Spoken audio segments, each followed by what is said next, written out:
Hey guys, welcome back to my channel Dipa ব্লগে। তোমরা সবাই কেমন আছো? আশা করি ভালো আছো।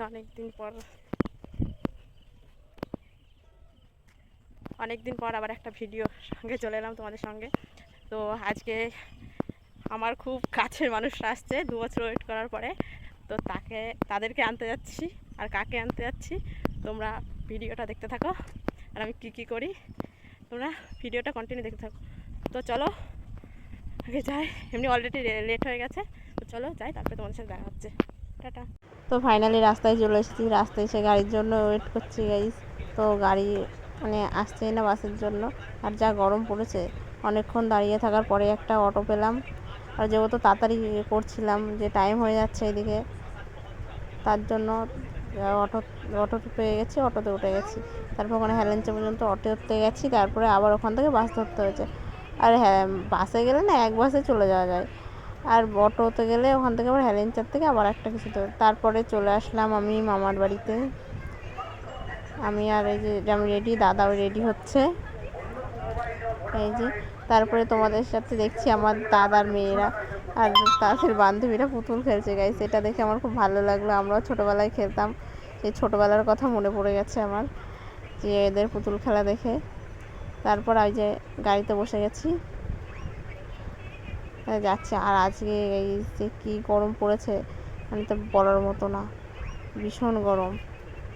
তাও যতই গরম হোক কিন্তু গরমটা মনে হচ্ছে না, আনন্দর এর জন্য যে সামনে দাদা বসেছিল।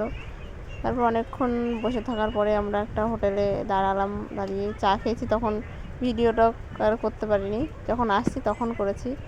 একটা জলের বোতল কিনে দিয়েছে দাদা, সেটা ধরে আসছিলাম আস্তে আস্তে। দাদা পিছনে আসছিলো। তারপরে আবার বসে আছি গাড়িতে।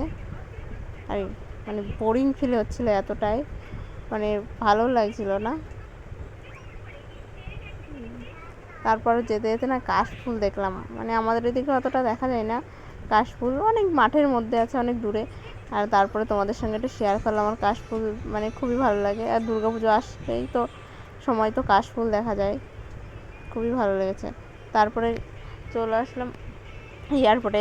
হচ্ছে প্লেনটা উড়ছিল, তো একটু ভিডিও করে নিলাম তার সঙ্গে সঙ্গে।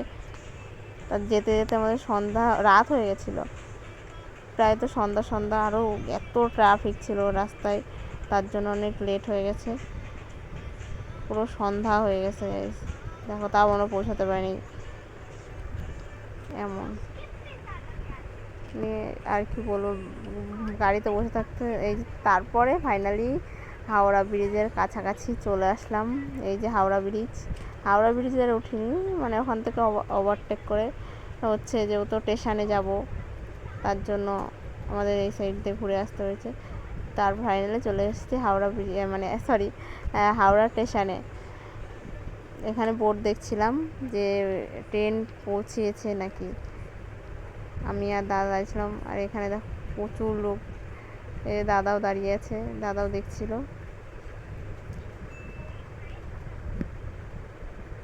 আমি আর দাদা দাঁড়িয়ে আছি, বোর্ড দেখছি আর গল্প করছি। দাদাকে বলছি তো দাদা তো লজ্জায় তাকাতেই লজ্জা পাচ্ছে এত, বলছি না আমাকে ভিডিও করিস না।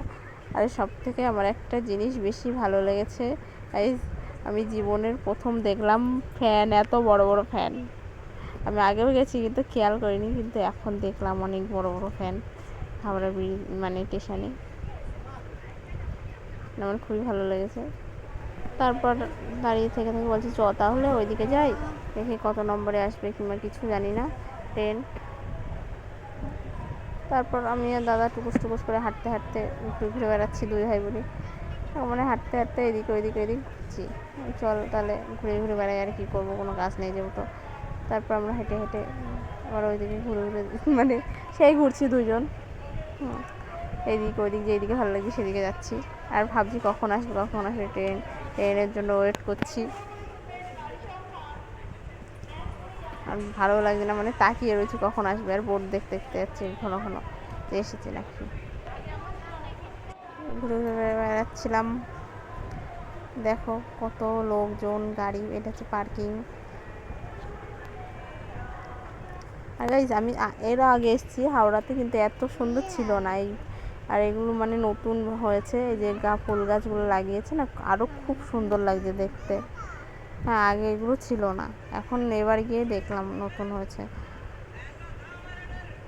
তারপরে ট্রেন তারপরে আমাদের প্ল্যাটফর্মে অ্যানাউন্স করে দিয়েছে যে এত নাম্বারে 18 নাম্বারে ট্রেন ঢুকছে। এই যে তার দাদা যাচ্ছে আগে আগে, আর আমি পিছন পিছন আসছিলাম। দাদা যাচ্ছে যে কখন দিদি, মানে অনেক ল্যাগেজ আছে তো, তাই নামাতে হবে। যে ট্রেন ফাইনালি ঢুকে গেছে,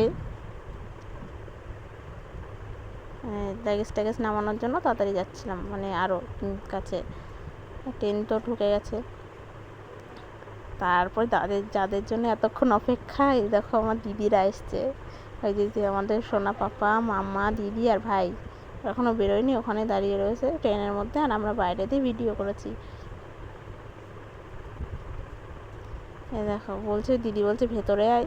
আমরা তো ভেতরে যেতে পারছি না, ওখান থেকে সবাই নামছে, তার জন্য আর ভেতরে যেতে পারছি না। তারপরে ভেতরে যাব ভাবলাম, তো এত ল্যাগেজ নিয়ে সবাই নামছিল আর যায়নি। তার দাদা ভেতরে গেছিলো। তারপর ভাই লাগেজগুলো নামাচ্ছে, বলছে তুই লাগেজের ওখানে দাঁড়া, আমি হচ্ছে লাগেজগুলো বার করে নিয়ে আসি। তারপর আমি আবার নেমে ওখানে দাঁড়িয়ে রয়েছি, আর দিদিরা আস্তে আস্তে আসলো। এই যে ভাই লাগেজ নামাচ্ছে বসে বসে। এই যে আসছে আমার দিদি, সোনা পাপার মাম্মা। 2 বছর ওয়েট করার পরে আমাদের দিদি এই পুচকুগুলোর সঙ্গে দেখা। এই যে দিদির ছেলে, আর এই যে মেয়ে অনেক ছোটোবেলায় চলে গেছে। তো হে গাইস, গুড মর্নিং। তো কালকে তো দেখতেই পেরেছো আমরা কোথায় গেছিলাম। তো ফাইনালি আমার দিদি আর দিদি, আমাদের দিদির মেয়ে ছেলে, মানে আমাদের বাবু মাম্মাম সবাই এসছে কালকে, তাই তাদেরকে আনতে গেছিলাম আমরা। জাইমু আসেনি, জাইমু আসবে মনে হয় কালী পুজোতে, তাই 2 বছর পরে গাইস বাড়িতে আসলো, তাই আনতে গেছিলাম। তো মানে আস্তে আস্তে না অনেক রাত হয়ে গেছে, তার জন্য ভিডিওটা কন্টিনিউ করতে পারিনি। তো আজকের ভিডিওটা এই পর্যন্তই। ভালো লাগলে like, comment, share and subscribe করে দিও, আমার পাশে থাকো। আর তোমাদের সঙ্গে আসবো আবার কোনো ভিডিওর সঙ্গে, টাটা।